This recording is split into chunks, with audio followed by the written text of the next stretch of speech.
இன்றைக்கி டின்னருக்கு ஏதாவது வித்தியாசமாக செஞ்சு கொடு அப்படின்னு சொல்லி ஹஸ்பண்ட் சொல்லும்பொழுது நம்ம ஏதாவது வித்தியாசமாக செஞ்சு கொடுக்கணும்ல.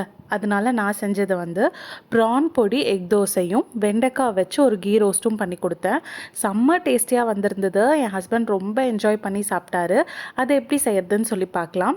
நான் வந்து மேங்களூர் கீ ரோஸ்ட் செய்யறதுக்கு வந்து நான் குக்டோட கீ ரோஸ்ட் கறி பேஸ்ட் எடுத்துக்கிட்டேன். அதுக்கப்புறம் வெண்டைக்காவை டயக்னலாக சாப் பண்ணி எடுத்துக்கிட்டேன்.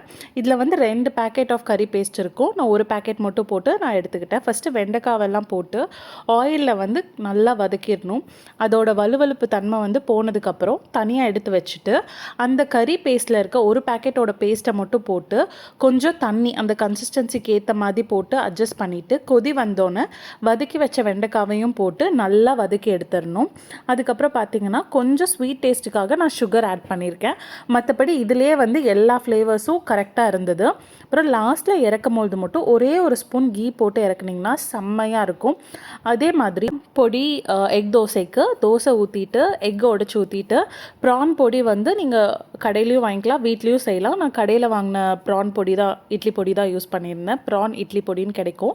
ஸோ அதை தூவி விட்டுட்டு நீங்கள் வந்து இந்த கிரேவியோடு வச்சு சாப்பிட்டிங்கன்னா செம்ம அல்டிமேட்டாக இருக்கும்.